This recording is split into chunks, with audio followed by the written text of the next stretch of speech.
You have all these people kissing your ass and congratulating you all night, making a big deal of you, over you, and I'm not impressed. She said, if you had any balls, you'd take that statue and throw it in the garbage.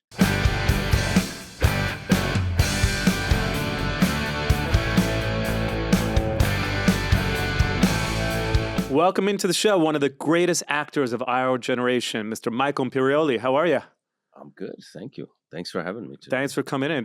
You're in New York now, right? Because you were in Santa Barbara for a long time. I lived in Santa Barbara and was always a little bit back and forth, but was raising my kids there till, well, it's officially 2.5 years ago when they all left the house finally, and my wife and I moved back here. Very quiet there, very nice, but beach town, a little sleepy for you maybe? Very sleepy. Yeah. I didn't have any friends there. Well, one or two, but we had a lot of family time, which was nice. But I was on the road a lot because I wasn't, it's not like New York or even LA where you can work a lot. And I wasn't getting much work in LA then. And even still, you can't commute. I mean, you can go for the day to LA, but you can't commute. It's 2 hours. Every day. Yeah, it's too you much. lose your mind. Yeah. Do you like being on this side of the podcast? Because you did your own podcast for a long time, Talking Sopranos. I think you got like 5 million downloads, which is crazy. Well, The Sopranos has a lot of fans. They do. So but you were doing something right because it's not easy. There's like 5 million podcasts now. So that's true. When anyone gets some millions of downloads, it's incredible. So well, I think when you have a show that's really beloved, and then you have two people who are on the show who are willing to really get into the nitty gritty, and it was easy for us to get our cast members because we're mostly all friends. But I think the podcast format is really cool. I always liked late night radio in New York, which is kind of a dying thing. Podcasts are really eclipsing that. But before podcasts were a thing, I used to be a night person and a night writer, and I would listen to New York radio. NEW maybe? NEW or even AM. A friend of mine, Joey Reynolds, had it was kind of like Joe Franklin show like that, a very like mixed bag of sometimes pretty famous artists and sometimes just like the guy who owned the Italian restaurant that he went to the night before, in a mixed bag. And I like the informal, long form kind of conversation, a lot of TV shows, even radio. They only have you on when you're promoting something. So, like, if you're not promoting something, you're of no interest to them at all.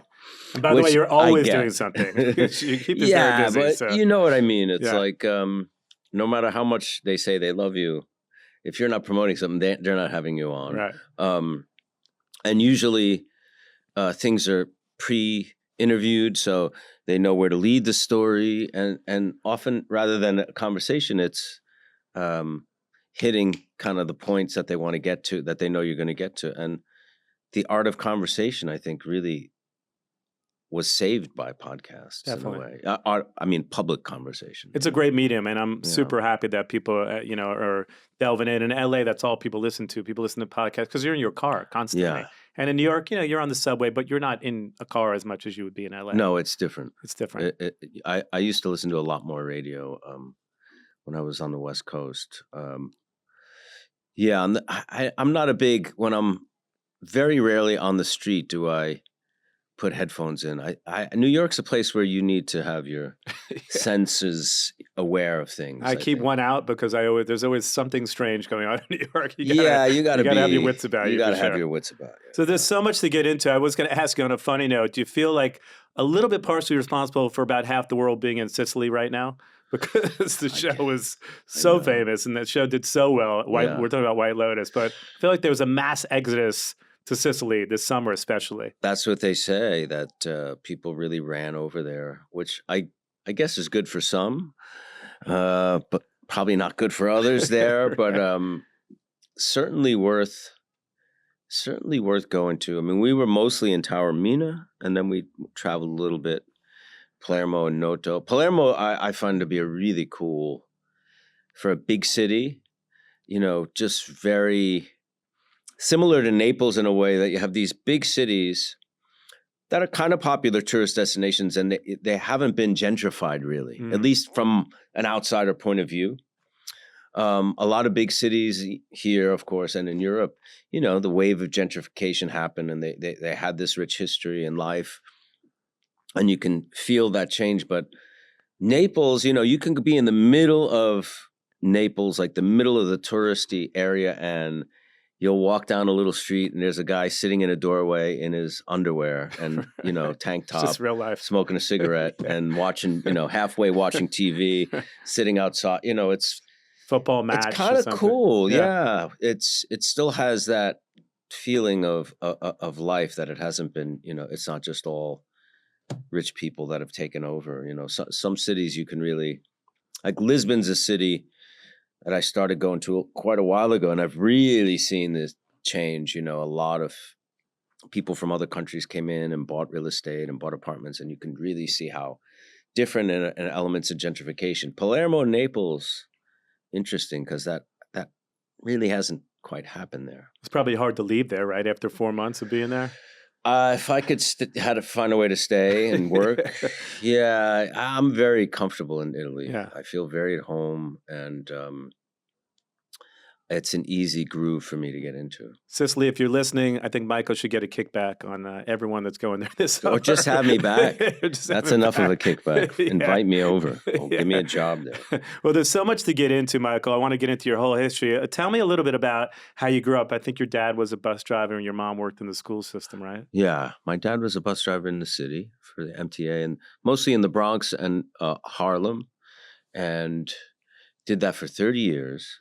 Before that, he was a UPS and Pepsi truck, Pepsi drive. He drove his whole life, since he was like 16. He worked on a liquor truck with his father, my grandfather. And then when he retired from the buses, he became a private chauffeur for two surgeons and did that for almost 20 years. So like, you're talking like 60 years of professional driving. Yeah. And I didn't get my license till I was 30-something years old. My dad was always into movies, even theater to some degree, but like particularly movies, and turned me onto a lot of cool movies that you'd see on late night TV back in the 70s, like Midnight Cowboy, Dog Day Afternoon, and stuff like that. And then he would take me to the movies quite often. Like when Apocalypse Now came out, I think it was around 77. Or 78, and I was 11. Took me to see that when that came out, and that's a heavy movie to see, by the way, at 11. It blew my mind. Yeah, I didn't really absorb all of it, but it really was, seeing it in the theater, and like I hadn't seen anything like that. It's like listening to the Velvet Underground at 11. It's something that you just can't really comprehend at that age, I would imagine. You can't comprehend, but it made an impression, and it made, you knew that there was something special about it because it was so unlike everything else, and there were such good performances in it. And then my dad, when I was 14, he started doing community theater out of the blue and just started doing plays. So there was always a connection to acting and movies. And in the last year of high school, I really started thinking about, well, what do you want to do with your life? Because I was a good student. So it was kind of expected that I'd go to college and do something, there was talk about you made being a lot doctor, of money. Maybe? Yeah, that's the thing. I guess for Italians, right? Probably for a lot of just be a doctor, groups. Michael. A doctor is the best thing you could be to make your parents happy. Was there a lot of music growing around in your family? I know the Beatles are obviously incredibly important to you growing up, and Queen. My childhood, it was mostly like AM radio and then like classic rock radio till I was, and throughout high school, I was very shut off from anything new happening in music. So you had the basics. You had the Stones, the Beatles, Zeppelin, the Who, maybe. But I was totally clueless as to anything else that was going on beneath the mainstream until I got here in 1983, really, and then everything kind of shifted once I started spending time, and living in Manhattan, really. When did you first discover Queen, one of the greatest bands ever? When A Night at the Opera came out, I remember hearing Bohemian Rhapsody on the radio, and I was like, this is very strange. There was nothing that really sounded like that. And Also, the subject matter, right? the subject matter is very disturbing for a kid. And I think Yeah. I was like 10. And I remember going, I went to the record store and I wanted to buy the album. My mother's like, don't buy the album, just get the single. You know, the album was very expensive, you know, back then, whatever it cost, but it was much more expensive than a single. I was like, no, I want to get this album. It was the first album I ever bought, like with, I think I had a few bucks from my birthday or something.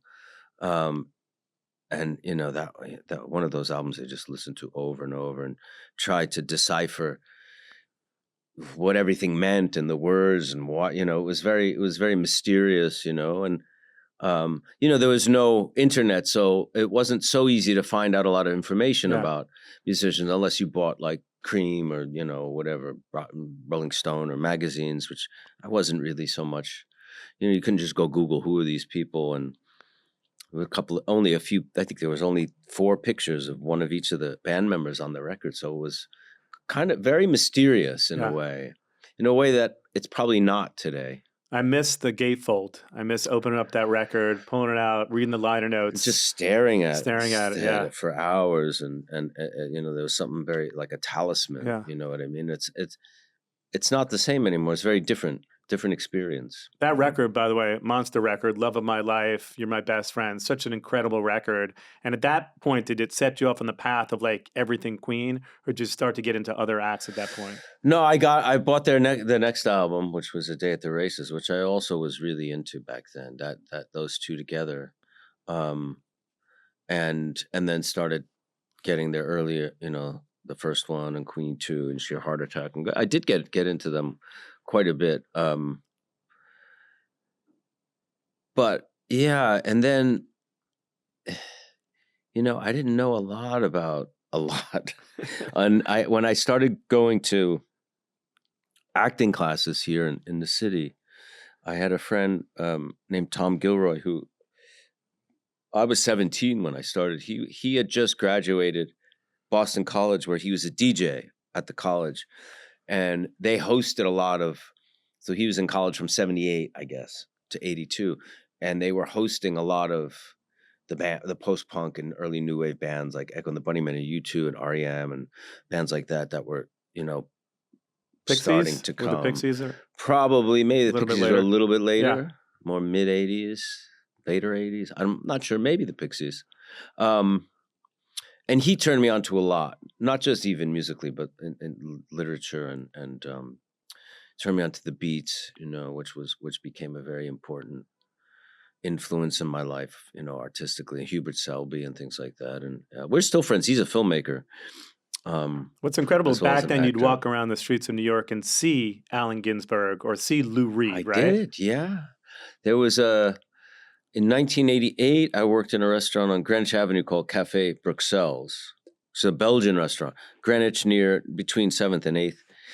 And opposite was a bookstore. And one day, you know, I look in the window, it was called the Rare Book Room, and they had all these first edition beat literature. And so I went in, and Greggy Corso was behind the counter. At that time, I was a really big fan of all those guys and women.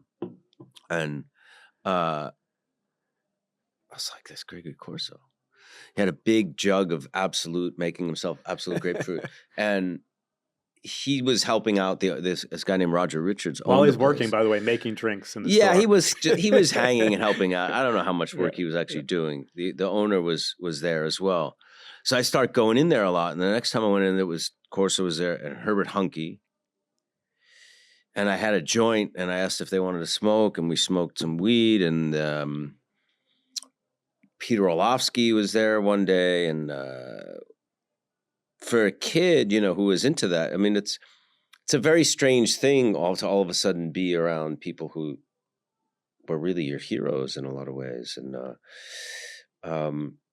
I guess there's an equivalent today. I mean, people walk around and, I mean, young people see people they admire, especially in New York, because you're on the streets. But now that most of those people, or all of them that we're talking about, are gone, it becomes a little bit more poignant and special, right? Yeah, we were talking about the common thread, and so much of what we were chatting about is Lou Reed and the Velvet Underground. And Lou became this seminal figure in your life.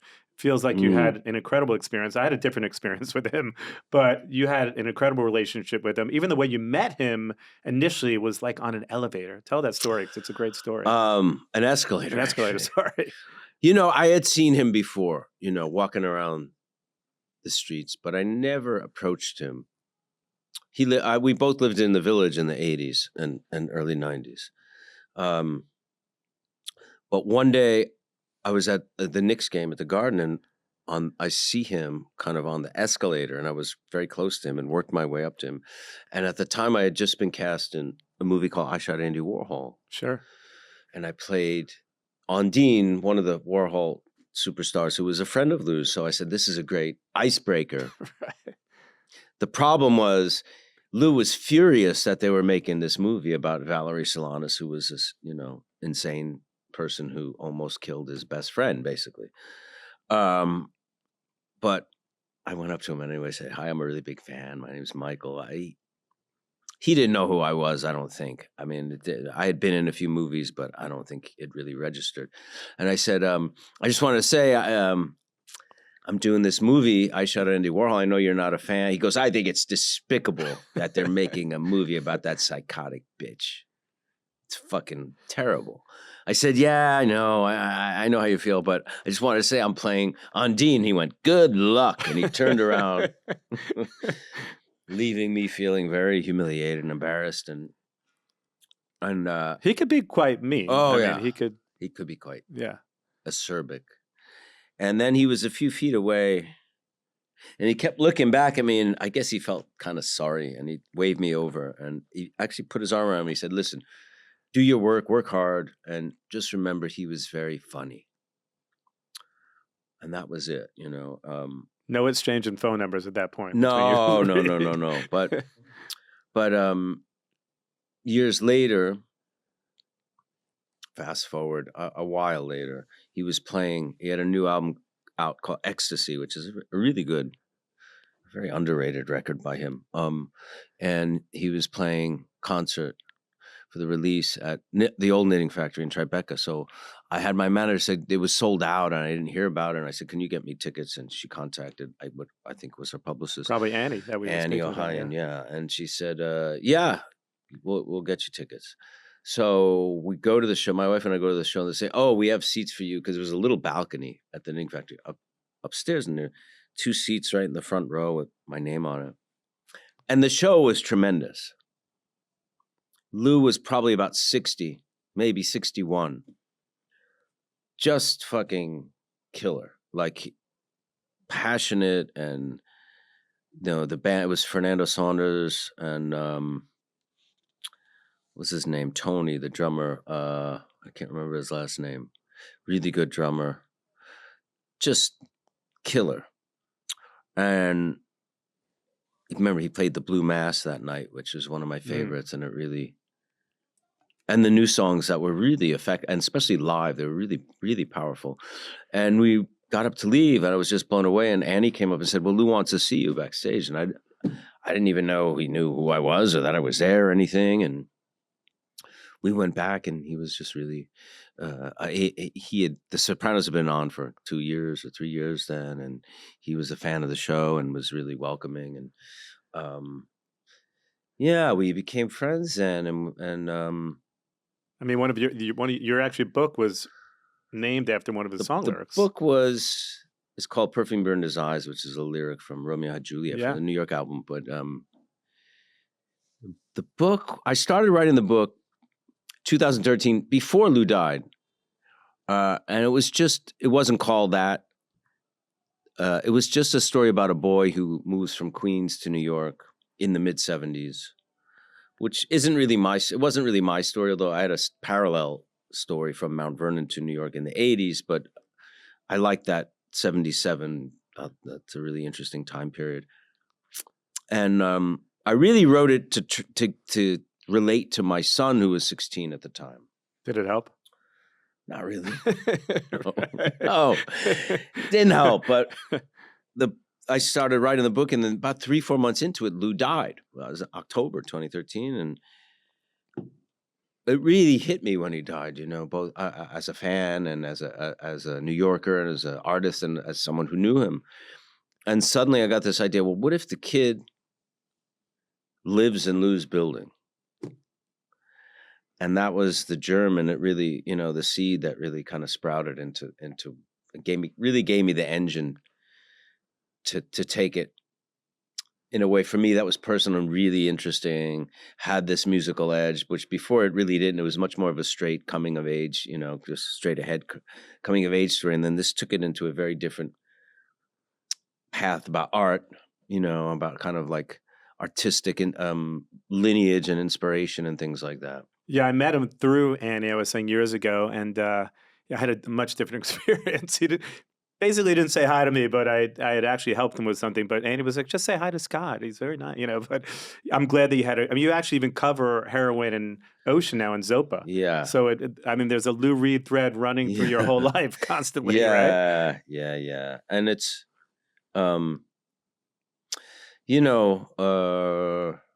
he was a big inspiration and big influence. I mean, way before I met him, his storytelling, through his music and I was something very honest about him. And, listen, there's a lot of great musicians.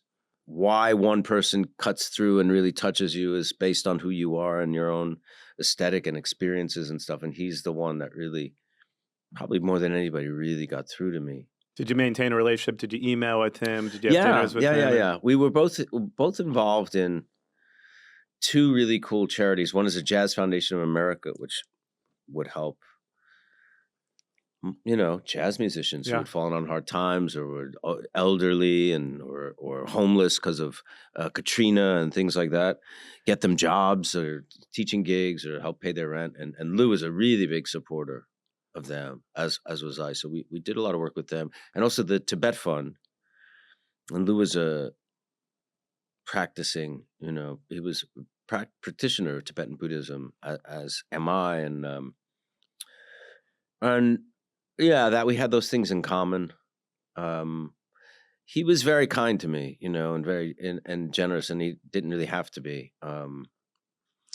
And I think, that first meeting where I saw those both edges of him, that kind of nasty thing, and then this very tenderness, was, looking back, I could see how that inspired the relationship between the boy and him in the book, because it has both of those sides to him. Yeah, and it's interesting. So at some point, I think music and acting, it was sort of, coincided with you when you were growing up. I think you were doing both at the same time. Your father was taking you to some theater, and you'd also started getting into music around the same time, right? I started taking acting classes, and very shortly after that, with my friend Tom, we started a band called Black Angus. That was really a no-wave. I mean, we didn't call it that, but it was very much a no-wave band. It was very no singer, very kind of angular, a lot of dissonance and Has any band ever made it without a singer? Let's think about that for a moment. Not many. There aren't many bands that make it without a singer. No. I mean, making it was not something we were considering. Right. You know what I mean? The last thing we ever thought of was I don't know if any bands. It's a good question. Not rock bands. I don't know. Right? I mean, there's all these like Joe Satriani instrumental records, but that's different. They're right? not really. Yeah. He's already made it. Yeah. No, so we were I think none of us had the courage to get in front of a microphone. That's really what happened. We had 2 guitar players, a bass player and a drummer, but nobody had the guts to go out and sing. And we didn't record anything. We played at a place called McGovern's, which used to be on Spring Street, which was a dive bar that had a little stage and had some kind of cool bands in the early 80s playing, in the mid 80s that would play there. And that lasted a little bit. And then I sang in a band in the late 80s, early 90s that became what is now a band called Wild Carnations. That's still together and still record. And we have some demos that they just were on Mike Watt's podcast, and they played one of the demos that we made way back in like '89 or something. How's it sound? Mike White. It's not a proper demo. It's like we were rehearsing and we recorded it, so it sounds like that. Like someone just put on probably a tape recorder because it was 1989 or whatever the hell we had. It might have been a tape recorder on the board. I don't really remember. It was a drummer, a guitar player, Rich Barnes, and Chris O'Donovan, the drummer, and myself, 3 of us. They wound up recording that song with Brenda Souter, who also played in the Feelies. She became the singer of that band. They recorded that song with her lyrics, bit of a different melody. So the song still lives. I mean, there's something there. They were really good musicians, and we had kind of a good connection. You started acting, and along the way, a lot of stuff happened. So I started acting, but there was something in me that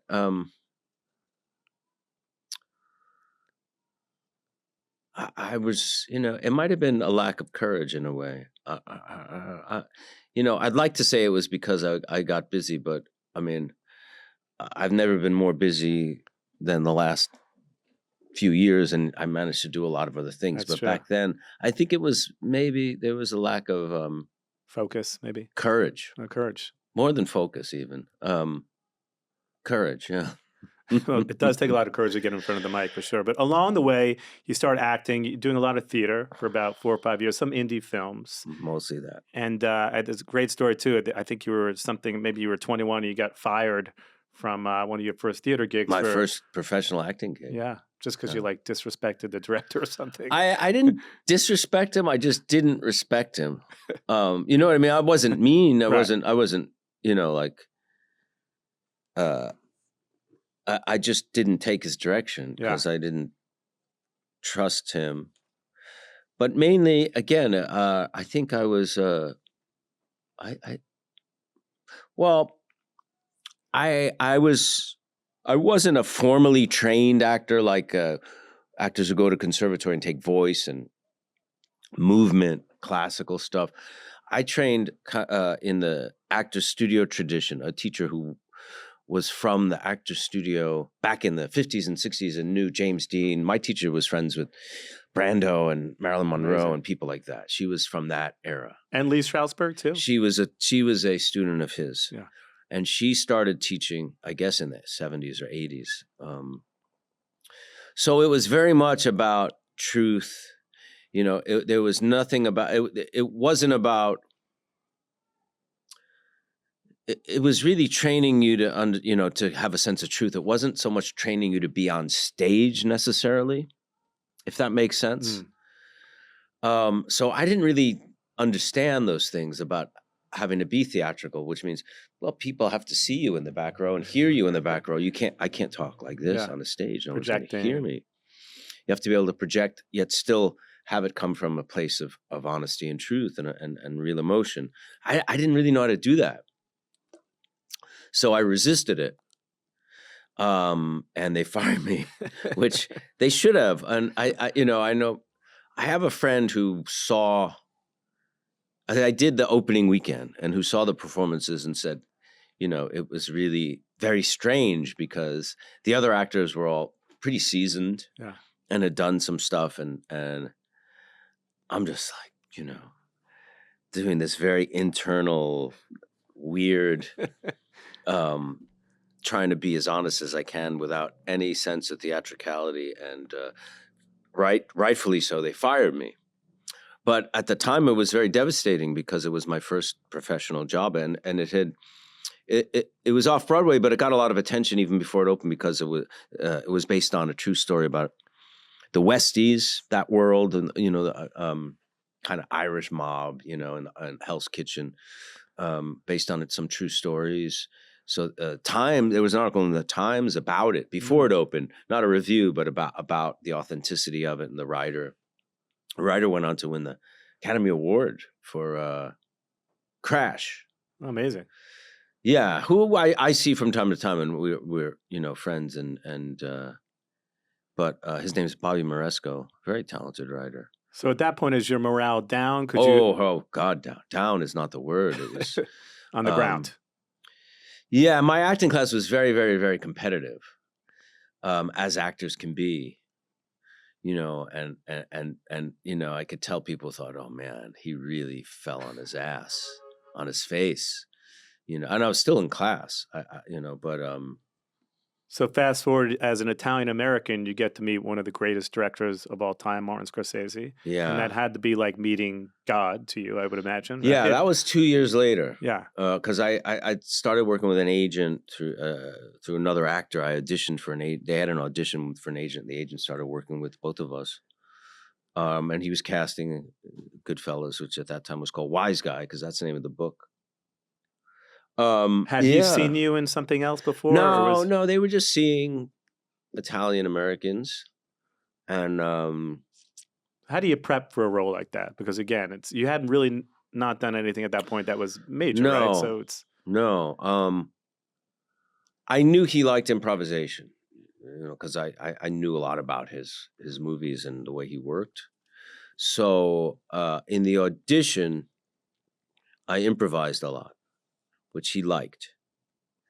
And actually, when we shot those scenes, basically it's almost all improvisation. I mean, except for one line, it was different every time, and it was all improvisation. And my first movie, which I did about a year before that, I worked with a very big director. He directed Rocky, the first one, Rocky, John Alvinson. He also directed The Karate Kid.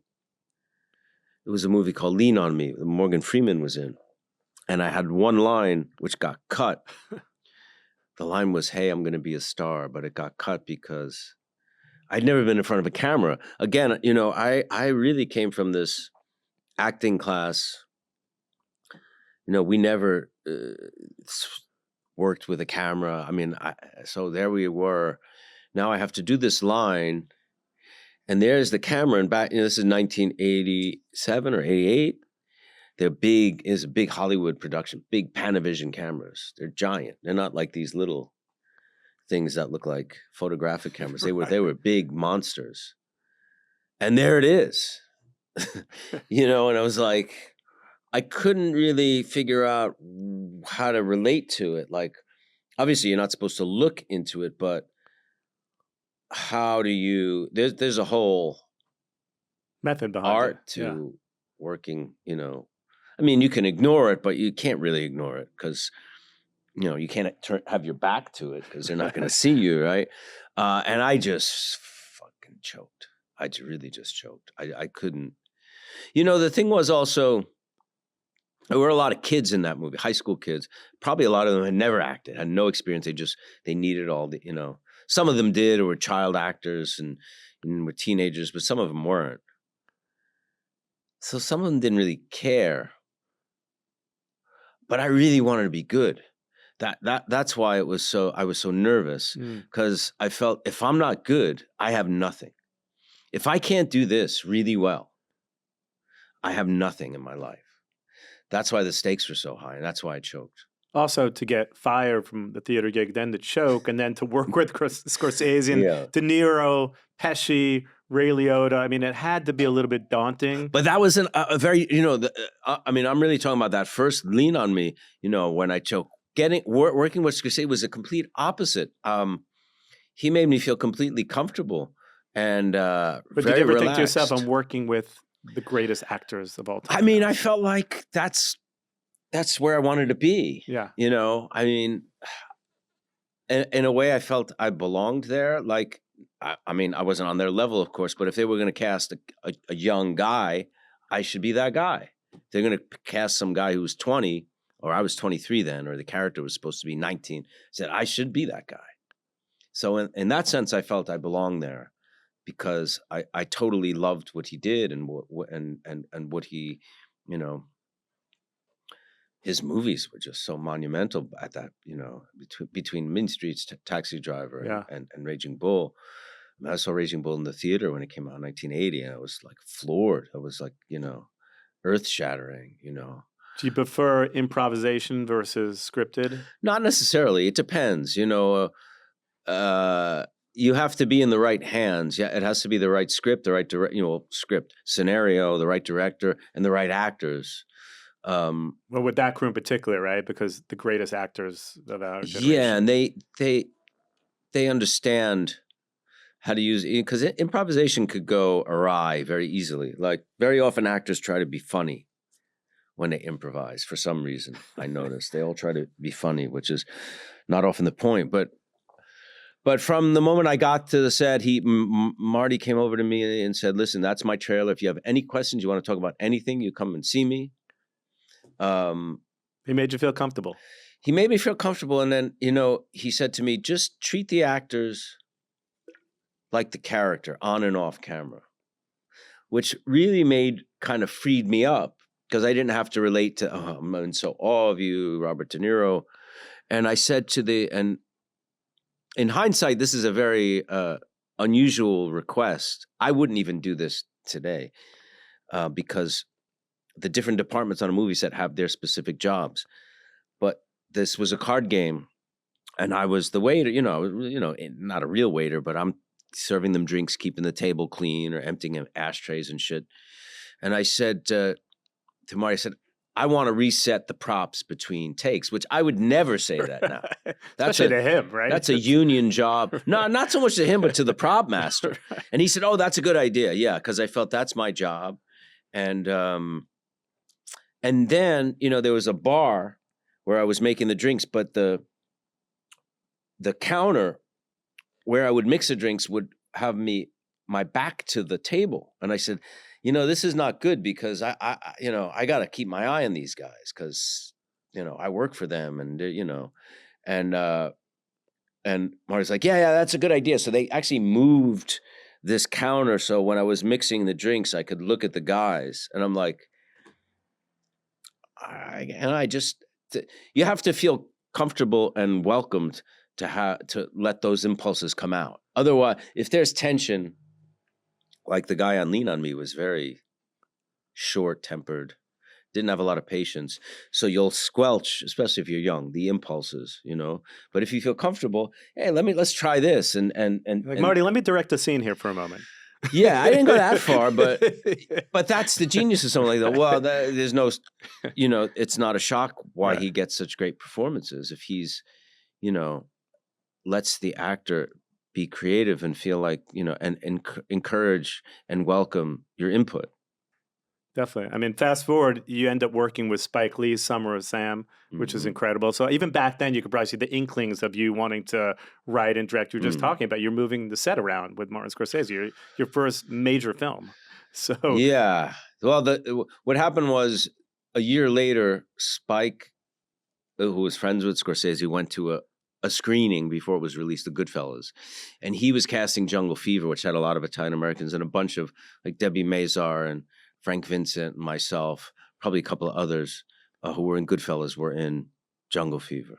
And that started my relationship with Spike. And I've done 6 projects with him and, Summer Sam as a writer and producer as well. Yeah.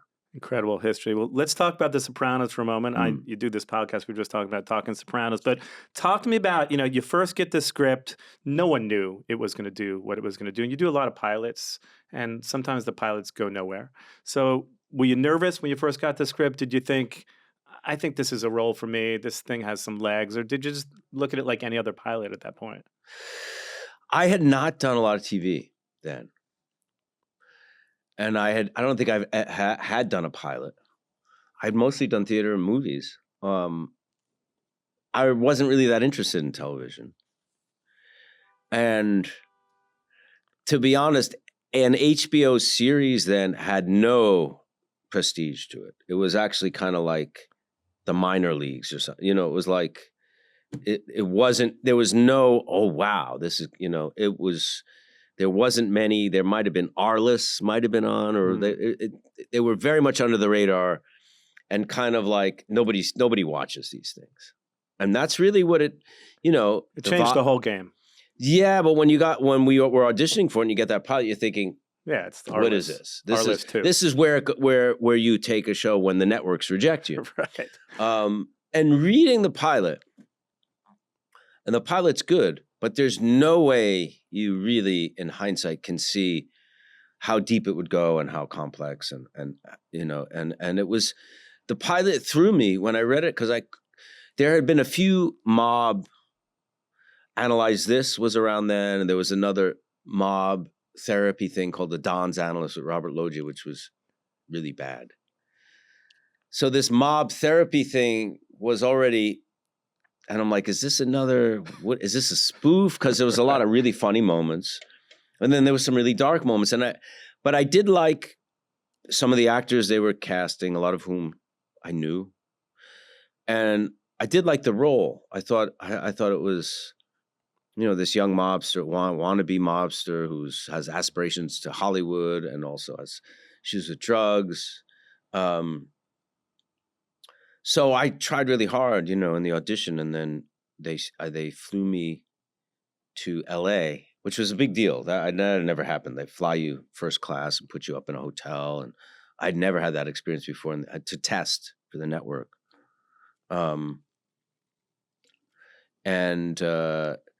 So we shot it. We had a really good time. I knew Edie Falco, and I knew Lorraine Bracco and John Bentamiglia, who was in my class from 1983. That early acting class, and I knew Sirico and Vinny Pastore. It was a blast. We were all pals, and it was so much fun. But we're like, it's probably not going to go. People going to watch TV, a series with violence and sex and drugs and profanity. It wasn't likely. How'd you do at the audition? The audition was it was fine. That's good.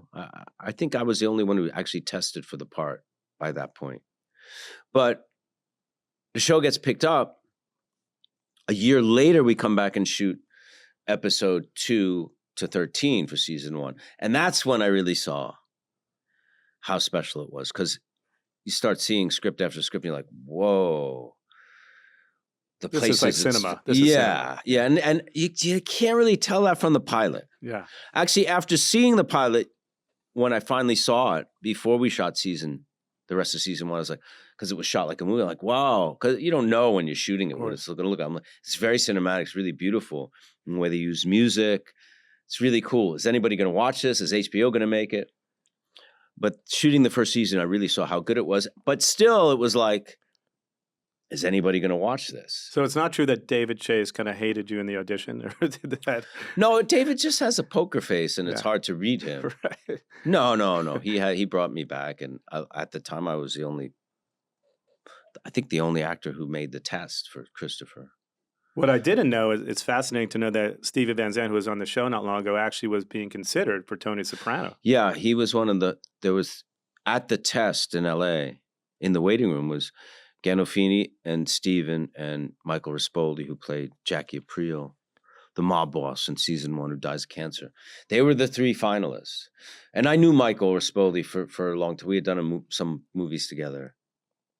And I didn't know Jim Gandolfini, but I knew he had a good reputation. I didn't even know his work. I think I saw him in a play. You were tight, no? We became tight, yeah. This month is 10 years since he's passed away, which is really crazy. I'm sure you miss him.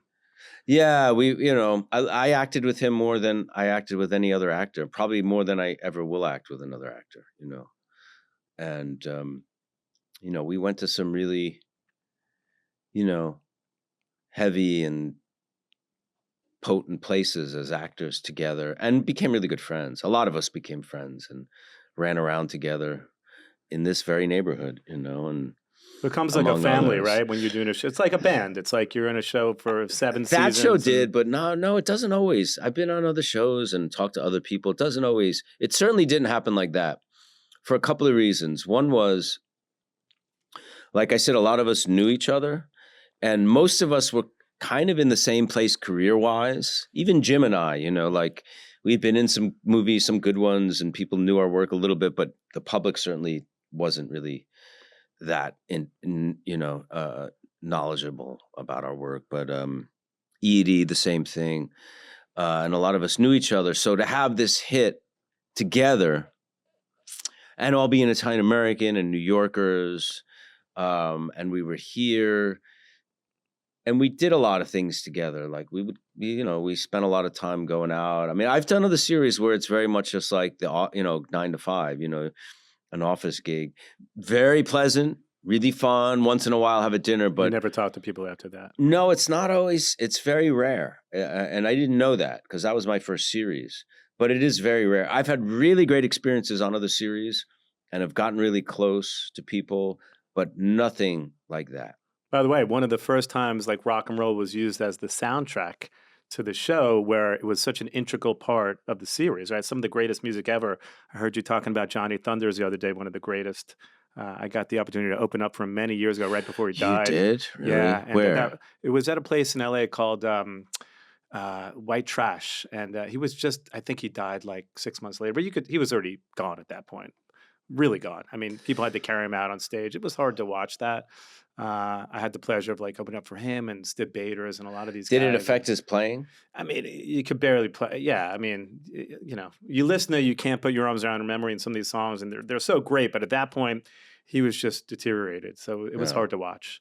But I was going to say the music in The Sopranos, and you being a music aficionado and a great musician, had to be so great to have that be such a big part of a show like that.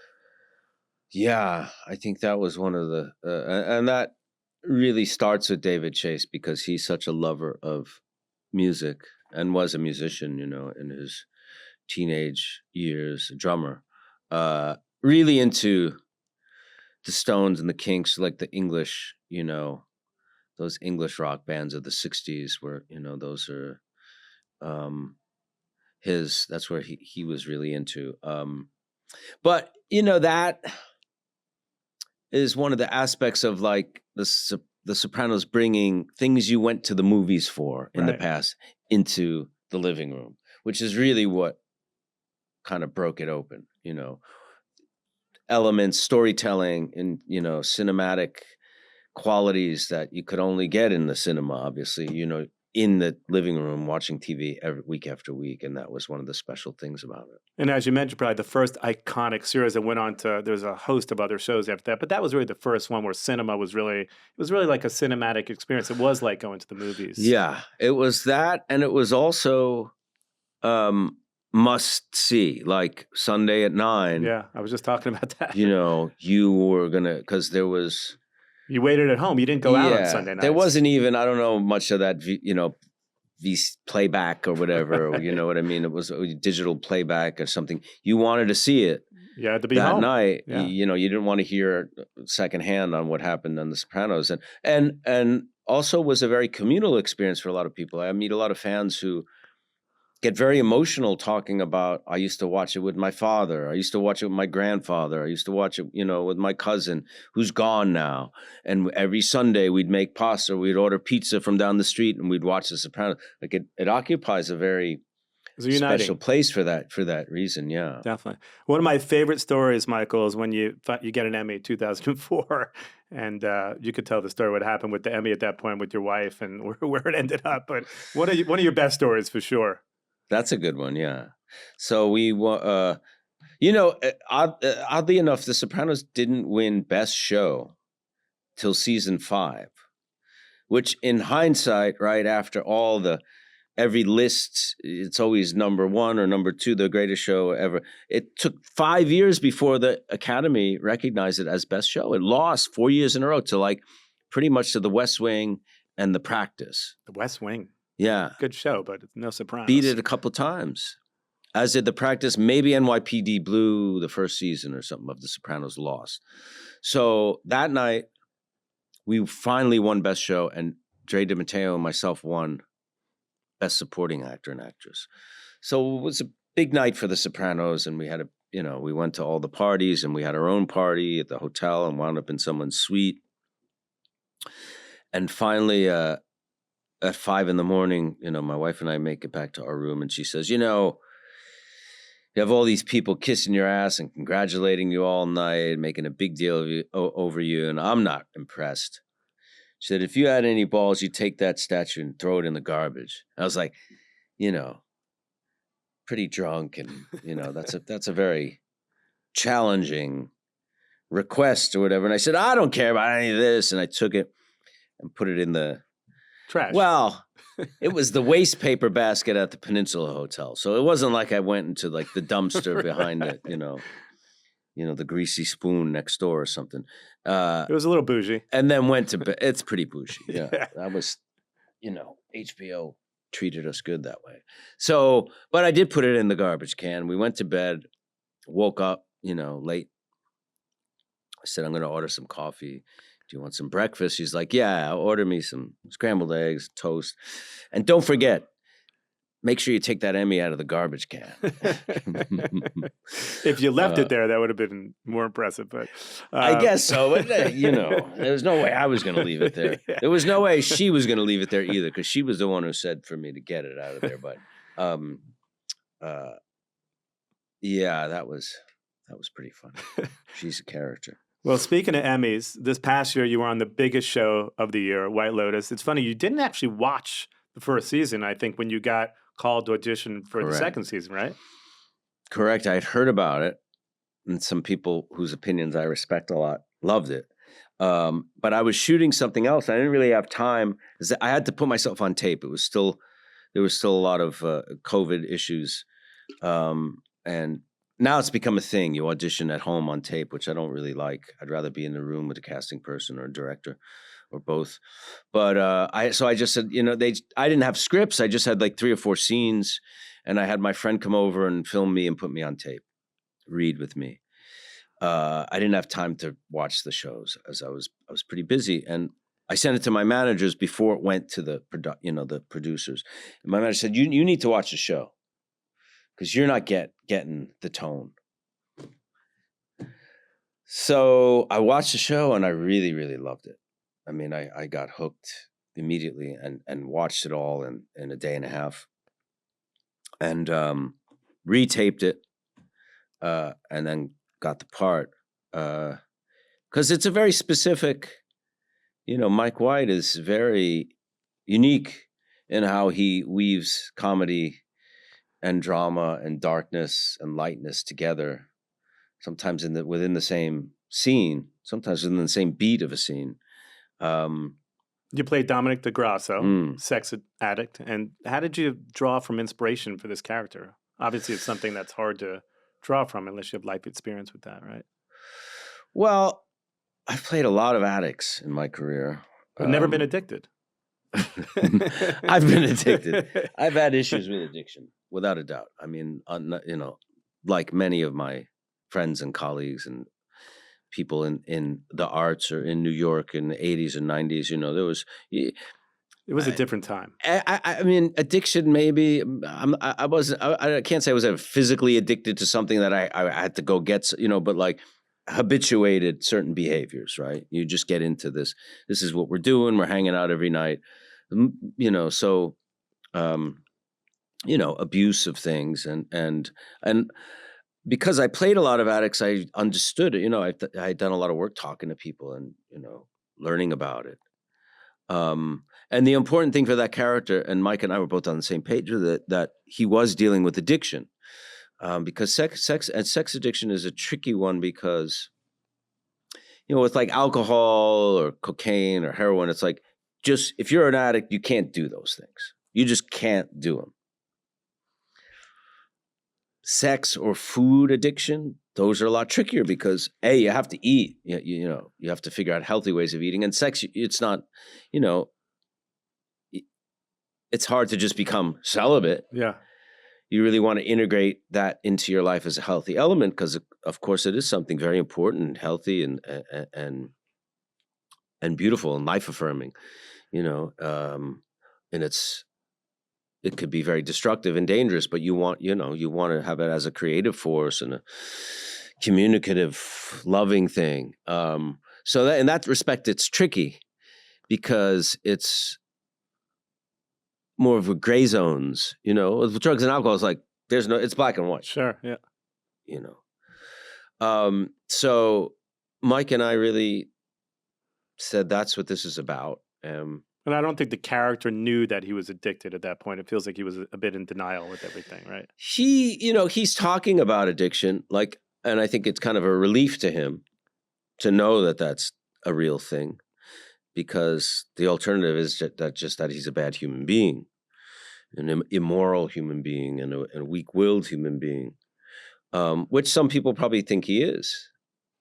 But as an actor, you have to see it from the inside, right? Not from, you can't judge it from the outside or judge it from your own moral standards, because you know, the character themselves are not, they have their own way of judging themselves, but they also have their own way of justifying what they're doing and making some sort of peace with what they're doing so they can get through the day.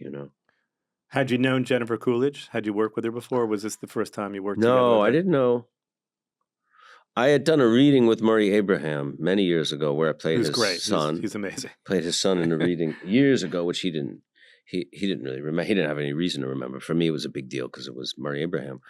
But I knew Steve Zahn, who was in season 1. We had done a series together called Mad Dogs for Amazon. We did 1 season of that. And I called Steve and said, hey, what was it like doing it? And he said, You got to do it. you're going to love it. You're going to love Mike. And it's, and I certainly did. It was on every level, that job was, being in Italy and working with the cast that we had, and working with Mike and the material and the filmmakers. It was, I think that hotel, the Four Seasons, is booked for like 5 years or something. You can't get in there. It's like, it is the Four Seasons, can't right? get in there. Yeah. Now it is. It Yeah. was the San Domenico Palace. Half of that hotel was built in the 1300s and was a monastery. And then it was bought by a family, and they built the second part in the 19th century and became a hotel. So it was a hotel. It's been a hotel for probably 150 years. Like Oscar Wilde stayed there. Amazing. And, people like that. Any great memories working with Jennifer? Funny stories? It was, Jennifer is I got to Sicily before she did. She arrived a few days later, a week later, and I was going out, and she was checking in, and I'd never met her, and I introduced myself, and she said, where can I get some money? I got to get some cash. And I said, I'll take you to the ATM. So we walked, it was raining out, and we walked to the ATM, and it was on this street in Taormina, it's a sliding glass thing that opens at night. It's locked, and we couldn't figure out how to make it open with our card. And we're standing there pressing buttons and sticking things in. And finally we got it open. And that was the first day I met her. But, we didn't have a lot of scenes together, but sometimes we'd be in the same scene, but we didn't have scenes where we had dialogue together, but sometimes we'd be in the same proximity. And the first day I saw her in costume, and makeup as Tanya. And I remember she was on the other side of the room getting ready, and I looked, and I was like, I said, there, because she's not that. Right. She's not ditzy. She's super, super smart, very observant, very funny, and has a real dry, delightful sense of humor. But she's not like kind of a mess like Tanya is. But you think about older, like I think she was in American Pie years ago. A lot of the characters she plays are that. Yeah. Right? So it's hard to Best sort of in separate Show, that. she's Yeah. really Best in Show, good. one of the great. Christopher Guest, still my favorite of all Fantastic. time. Yeah. We're going to get into that, by the way. But I saw her across the room, and I was like, there she is. I said to her, now I see her. And she went, yeah. She knew I was seeing Tanya, because I saw that, it emerge, and that was very interesting. Yeah. She's really quite a great actress. She's great. Yeah. Well, let's talk about Zopa. One of the reasons we're here today. You've done so much, like I said, some of the greatest shows ever, and I definitely consider you one of the greatest actors of our generation. Now you've been doing music, I think, since 2006. This band started in 2006. It's a funny story how y'all met. I mean, it is almost like divine intervention. It's kind of strange. It's very strange. It's very strange. Yeah. You almost wouldn't believe it. It's an odd story. So in what year? I was like 25.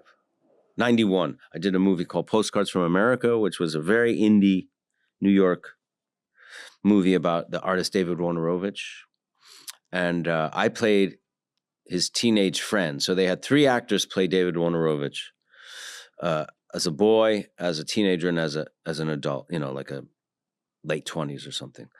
So I played the teenage David's friend, and it was at the time an actor named Michael Ty, and he was 20. I was 25, so Michael was like 20, 21.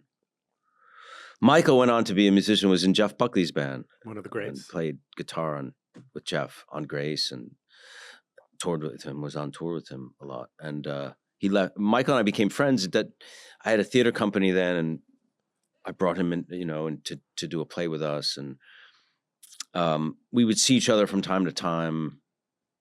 And then in 2005, I'd been playing a lot of music on my own, and I just really missed playing with other musicians.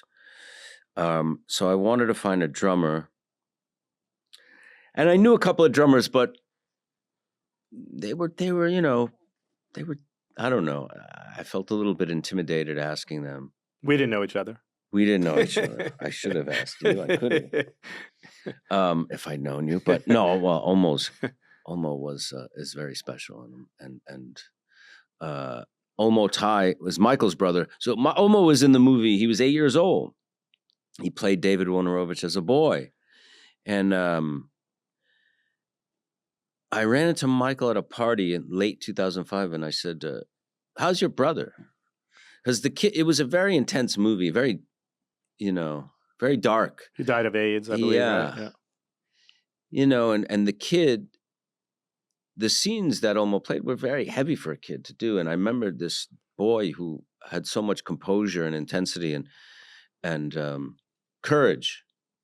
And I asked about him, how's he doing? He goes, oh, he plays the drums and he works at the Strand bookstore.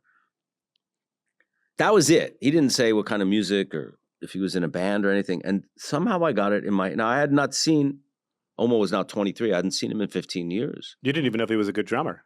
No, I didn't know anything. But I got it in my head that I had to ask him to play. And I really don't know why. So I start going to the Strand because all the employees even to this day, wear name tags. And I don't see him. I start going quite often. I don't see him. Finally, I asked somebody, does Olmo Ty work? He said, he does. He works in the warehouse. So I wrote a note and gave it to the guy, and Olmo calls me. He says, yeah, and we talked about what bands we liked. And I don't know. We met up at a practice space and we had a really good time. And he said, do you want to play with a bass player? So he said, I said, yeah. He goes, I have a friend from high school. And at this time, I was almost 40, 39. And they were, Olmo and Elijah, who was his friend from high school, they were 23. And he said, I'll bring, my friend along. The day before we were supposed to all meet for the first time, I was at the flea market with my wife, talking to a dealer there that she knew, antiques dealer. And this kid walks up and said, oh, I'm Elijah. I'm playing with you tomorrow. It was the guy's son, who he himself was a bass player in salsa band. I said, oh, that's cool. And it turned out that he was cousins with a guy who managed me at one point early in my career. So all these strange connections. And the three of us met together and we played, and it was really fun. And we started writing some songs. And a couple of months later, we had our first show in Portugal. And about 2 years later, Olmo married my cousin. Now they have 2 kids. You can't make this up, by the way. It was, I guess intuition, you're just following something in your gut. And so we played, we played every place here that we could play. Mercury Lounge, here, there. Well, that's on the high end of, we played a lot of. Someone's basement. Yeah, we played some parties and, some clubs that aren't here anymore, but.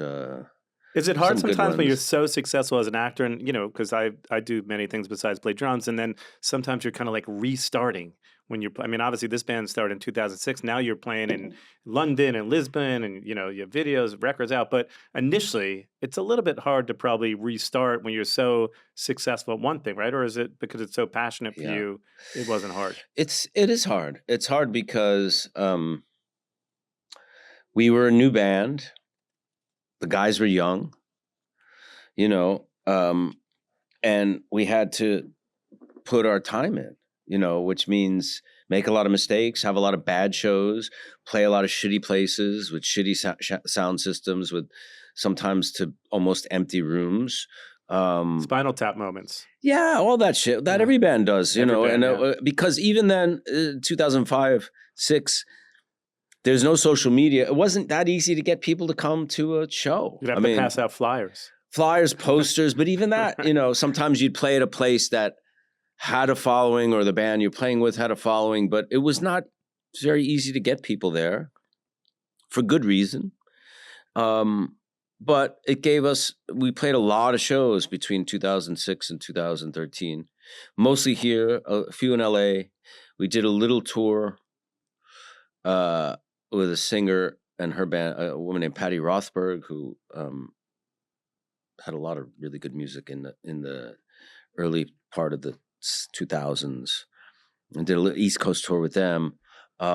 Some great gigs, right? Tommy Stinson. We were just talking about our buddy Yeah, we Jesse opened Malin. for Tommy. We opened for Robert Pollard from Guided by Voices. We played on a benefit with David Johansen and Richard Butler. But, you know, our own thing was hard. It was hard getting people there. We made an EP in 2008 that we're going to release this year that we've never put out, 3 songs. And then we recorded an album in 2012 or 13 that Elijah Amaton, the bass player, produced. Recorded in Brooklyn. And then we didn't do anything with it because I wound up moving to California and the band wasn't active anymore because we weren't in the same state. And there was no label and there was no social media, so there was no real way to release it. So during the pandemic, I got active on Instagram and started posting a lot about music and got a lot of attention for some of the posts and started doing some interviews with the music press and social media sites.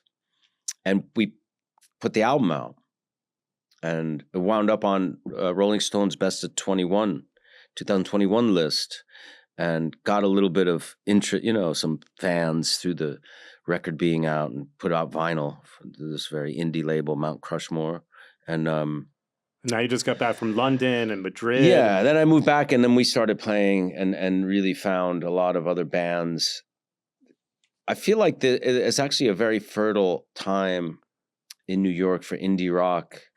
Actually, when we were playing the first 7-8 years, it was not. It was 2007, to like 2012 there was kind of a dead thing here. I mean, it was the early 2000s, of course. The Strokes, yeah. All that happened, right? And we know that story. Yeah. But 7-8 years into that, it really kind of dropped off. And now we've been playing with a lot of young bands that are really interesting and really good. It's hard to live here. It's super expensive. But in a way that the people who do make their way here, young people who are starting their career, have to be really, really, really serious and really good. Which is a double-edged sword. In the old days when it was cheaper to live here, you can just kind of come, try to be in a band on a whim. And, sometimes really exciting things happen that way.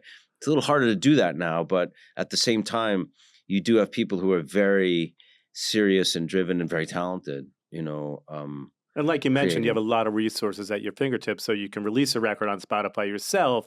You can, social media to promote it. So there are some tools too that are interesting. There's a lot more options, on getting the music out. And then since we've been back together, which is a little over 2 years, it's been, we recorded a new album that is not out yet that I really, really like. The sound has changed a bit in a good way. And reminds me a lot of the 70s early punk stuff, which I love. So Johnny Thunders and a lot of that school of rock stuff. Yeah, especially the first album. The new one has a little bit more of a bit of shoegaze elements, a bit of little more, psychedelic-y, a little more alt-rocky. More of some influences from some of the 90s, like indie bands that I was into. My Bloody Valentine, stuff like that. Yeah, I mean, that would be a stretch saying like we have elements of that in our band, but that were a big influence on me sonically. I mean, I saw them back in the day and the Loveless tour, but the last couple of years have been really, really fun and exciting and it was, I wasn't sure if we were going to be able to pick up where we left off or pick up where we are now, and but somehow it's happened, and it's really been. We've done a bunch of tours, mostly in the U.S. and Canada, and I think you have a couple now gigs just coming played up in here Europe. too, right? July 15th, there's a gig We coming have, up here. we have June 28th at Elsewhere with a band called the Dolly Spartans, and then June 15th at Hotel Rockaway, which is a new venue in Queens, and then August 13th we're doing Jonathan Tubin's party, which he's doing on Sundays. So they're all outdoor shows this summer, which I'll have to come by to one of the fun. shows. Yeah, please. Awesome. Well, we end the show with some great fun questions. So we do these lists, so a top 5 list that I'd love to run past you here. And let's get into it right here. Michael Imperioli, your top 5 Italian restaurants in New York. Okay. In New York, Lucali's Pizza. Okay. In Brooklyn. Love Michael. That's really good. Danico. Danico's really good. That's on Mulberry Street. La Carota, which is on Grove Street, is really great. Bamonte's is a really good restaurant in Brooklyn. It's a really, really good one. And there's a restaurant that I've been going to lately that's really good called Academia. That's a new one that's really good. I just wrote all those down in my head, so I'll be checking them all out.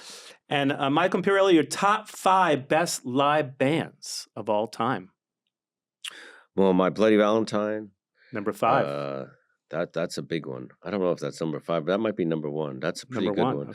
Okay. Lou Reed was one of the best things I've ever seen. Patti Smith, My Bloody Valentine, The Smiths, what I saw on their Queen is Dead tour, that was a really big one. Probably the Rolling Stones. Number 1 would be? I'd say Lou Reed. Probably. Right. Yeah. So that Velvet Underground or Lou Reed solo? Oh, I never saw the Velvet Underground. You mean the top 5? I'm talking about bands that I saw. Yeah, bands you saw. Yeah. Sure. No, I never saw. I saw Lou a couple of times. I might be missing a really good show. I saw Miles Davis play once. That was pretty amazing. That was really exciting. Great artist. And last but not least, your top 5 films of all time. Definitely A Woman Under the Influence. Number 5 or number 1? Can I just do 5 and not do 1? Because there's Cassavetes would occupy Woman Under the Influence. There's several slots. Woman Under the Influence, opening night, The Killing of a Chinese Bookie, and Love Streams. It might occupy those the first 4. Yeah, he's one of my favorites. I really also love Almodovar, especially the last couple, Parallel Mothers and Pain and Glory, All About My Mother. I think we're going for 10 here, maybe. Yeah, well, let's go for 10. The Wizard of Oz has always been a favorite of mine, and still is, in a way that's like a perfect movie. Still holds up. Never gets tired. No Christopher Guest movies made this list? Christopher Guest is pretty amazing. Yeah. Mine would be all Christopher Guest movies. Which is your favorite of his? Well, definitely not A Mighty Wind. For whatever reason, that movie just didn't resonate with me. That one. But Waiting for Guffman, Best in Show. Waiting Spinal for Tap Guffman is amazing. If you're a musician, Spinal Tap. Spinal Tap really broke the mold, didn't it? It did.